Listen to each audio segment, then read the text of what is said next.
ఈ వాహనం నాకు ఆనందాన్ని ఇవ్వాలి, అనుకూలంగా ఉండాలి. ఏం చేయాలి? గుమ్మడికాయ దిష్టి తీయడంలో అర్థం ఏమైనా ఉందా?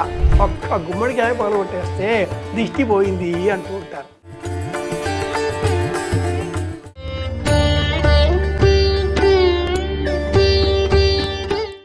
నమస్తే, నేను మీ కాకునూరి సూర్యనారాయణమూర్తి.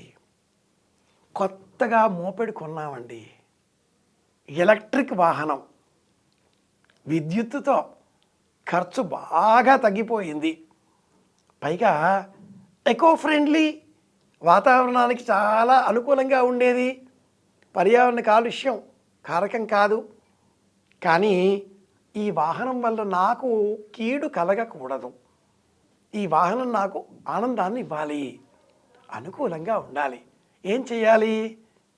ఆ వాహనానికి గంధం, కుంకుమ, బొట్లు పెట్టి, నిమ్మకాయ కట్టి, ఒక ఎరుపు రంగు మిశ్రమంతో ఉండే దేవతా వస్త్రం లాంటి ఒక సన్నటి వస్త్రం అంచుతో ఉన్నది, ఆ వస్త్రాన్ని ముడిగా భద్రంగా రక్ష వేసి, జీడిగింజ, వక్కలు, నిమ్మకాయ, ఇనుప మేకు, తీగ, గవ్వ, వీటిని కూడా రక్ష దిష్టి సాధనంగా ఆ వాహనానికి ముందు చక్రం దిగువగా బిగించి ఆ తర్వాత పని చేస్తామండి. అదే గుమ్మడికాయ చుట్టూరా తిప్పేసి నేలపైన దభాలున పగలగొట్టేసేయడం. ఒక్క గుమ్మడికాయ పగలగొట్టేస్తే దిష్టి పోయింది అంటూ ఉంటారు. గుమ్మడికాయ, కొబ్బరికాయ, నిమ్మకాయలు, వీటిని ఇలా దిగతీసి దిష్టి తీస్తూ ఉంటారు. గుమ్మడికాయ దిష్టి తీయడంలో అర్థం ఏమైనా ఉందా? ఎందుకు తీస్తారు? వేదంలో ఒక ప్రమాణం ఉంది.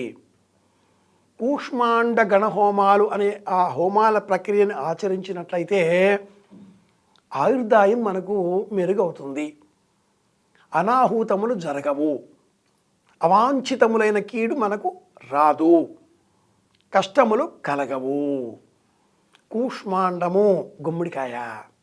కూష్మాండైర్జుహ్యాదియో పూత ఇవ మన్యేత యథా ఆస్తేనో యథా భ్రూణైవ మేష భవతి యో యో నౌరేత సింఛతి యతర్వాచీనమేన భ్రూణహత్యాయాస్తస్మాన్. తెలియని ఎన్నో పాపాలు మనం చేసే ఉంటాం. భ్రూణహత్య, గర్భంలో ఉన్న చిన్నారిని చిదిమి వేయడం, అబద్ధములు ఆడడం, అత్యంత వేగంతో ప్రయాణం చేయడం, అసందర్భంగా ప్రవర్తించడం, షడ్విధములుగా షణ్నిమిత్తములుగా తప్పులు, పాపాలు, దోషాలు చేస్తూనే ఉంటాం. మనస వాచ హస్తాభ్యాం పద్భ్యాముద్రేణ శిష్ణ నిరంతరం. మరేం చేయాలి? ఈ కూష్మాండ షట్కము అనబడేటటువంటి 6 రుక్కులతో 6 అనువాకములతో ఉండేటటువంటి ఈ ప్రథమమైనటువంటి అనువాకాన్ని, పనసలతో ఉండేటటువంటి దానిని పారాయణం చేసినట్లయితే శ్రీకృష్ణ యజురారణ్యకం ద్వితీయ ప్రపాఠకం ద్వితీయ ప్రశ్న సహ వైదేవానాం చాసురాణాంచ యజ్ఞో ప్రతతావాస్తాం అంటూ ప్రారంభమయ్యేటటువంటి ఈ మంత్రభాగంలో కూష్మాండ సంబంధితంగా వచ్చే ఈ మంత్రాలు విన్నా చదివినా కూడా మనకు కీడు కలగదు. నిత్యము వినాలి, నిత్యము చదవాలి. అందరికీ రానప్పుడు దోషాలు చేసే ఉంటారుగా, గుమ్మడికాయని పగలగొట్టాలి. ఈ గుమ్మడికాయ శిరస్సుకు ప్రతీక.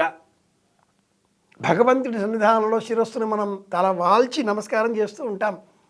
శిరస్సు పైన ఉండే కేశములను పరమాత్ముడికి శిరస్సుతో సమానం అన్న భావనతో అర్పణ చేసి నమస్కారం చేస్తాం, అహం తొలగించాలి అనే ఉద్దేశ్యంతో.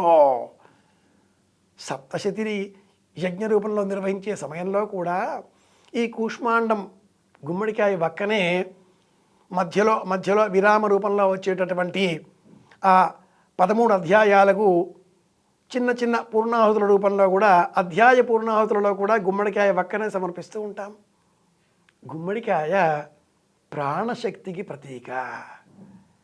గుమ్మడి ఆకుపైన బతుకమ్మను పేర్చే మనం ప్రాణాన్ని పెంచుకునే శక్తిని ఇవ్వమని ఆ అమ్మవారిని ప్రార్థన చేస్తాం.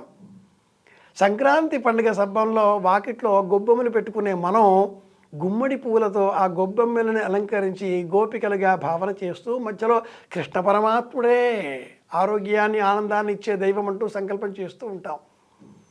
చిన్నారి బాలబాలికలను మనం చిదిమి దీపం పెట్టే విధంగా కనిపించినప్పుడు గుమ్మడి పండు లాంటి పిల్లలు వీళ్ళు అంటూ ఉంటాం, గుమ్మడికాయ లాంటి పిల్లవాడే అంటూ ఉంటాం. పెళ్ళైన ఇల్లాలు కూడా అమ్మవారిని పూజించే సమయంలో గుమ్మడి వంటి సంతానాన్ని ఇవ్వవే అంటూ స్తోత్రం చేస్తుంది. ఇది మనం సంక్రాంతి పండుగలో కూడా చూస్తూ ఉంటాం. అలాంటి ఆ గుమ్మడికాయని దిష్టి రూపంలో కూడా సమర్పించి అనంతరం ఆ గుమ్మడి గింజలు, గుమ్మడికాయ, ఆ అవశేషాలు, విశేషాలు అన్నీ కూడా ప్రకృతిలో పర్యావరణంలో ఉండే జీవకోటి ఆహారంగా అందిస్తే అది పుణ్యం. ఆ పుణ్య బలం కారణంగా ఆ గుమ్మడికాయలో ఎన్ని గింజలు ఉన్నాయో అంతమంది పిల్లలు మన ఇంట్లో పెరుగుతారు. అన్నిసార్లు మనం మన ఇంట్లో ఊయల ఊచి అదృష్టానికి నోచుకుంటాం. ఇలాంటి ఎన్నో ఆచారాలు, సంప్రదాయాలను వైదిక ధర్మం, సనాతన ధర్మం, సనాతన హైందవ ధర్మాన్ని అనుసరించి మనం పరిశీలించినట్లయితే ఇవన్నీ వైజ్ఞానిక అంశాలు. గుమ్మడికాయకు మనలో ఉద్వేగాన్ని చల్లార్చే గుణం ఉంది. పితృదేవతాకంగా శ్రాద్ధాది కర్మలు ఆచరించినప్పుడు గుమ్మడికాయని తప్పనిసరిగా కూరగా, శాకంగా, పాకభాగాదులలో అందం చేస్తూ ఉంటారు. హవ్య కవ్యాదులలో కూడా తప్పనిసరిగా కవ్యం అన్నప్పుడు గుమ్మడికాయ కూర అంటూ ఉంటారు. శుభంలో కూడా చేయడం ఆచారం. రెండింటిలో కూడా ఉపయోగింపబడేటటువంటి దినుసు గుమ్మడికాయ. కనుక విశ్వాసాలను విశ్వాసంగా స్వీకరించి పాటిద్దాం. మూఢ విశ్వాసం అంటూ కొట్టి పారవేయకుండా అందులో ఏదో ఒక వైజ్ఞానిక అంశం ఉంది, తెలుసుకునే ప్రయత్నం చేద్దాం. సనాతన భారతీయ ధర్మాన్ని కాపాడుకుందాం. మళ్ళీ కలుసుకుందాం. నేను మీ కాకునూరి. శుభమస్తు.